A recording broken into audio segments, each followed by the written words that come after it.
Vipi? Fundi, nimekuvumilia kwa muda mrefu, nimechoka. Sasa leo nataka kujua hatima yangu na Chris. Nimekuja kuonyesha balaa mwenyewe kwa sababu najiweza na namweza kivyovyote vile. Maana si kwa simu, si kwa message, upo kimya.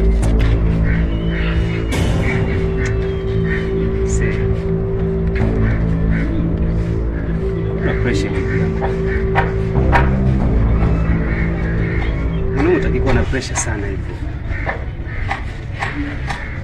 Unaona hii? Mwanamke hana hii. Yaani hii ina reflect uvumilivu wako mwanaume. Hata siku mbili hazijaisha. Sikwambie. Yaani katika vitu ambavyo mimi navithamini katika dunia hii baada ya mamangu mzazi, Aisha ni mke wangu. Yaani vile ambavyo wewe unaumia, mimi naumia maradufu zaidi. Sasa nimetulia.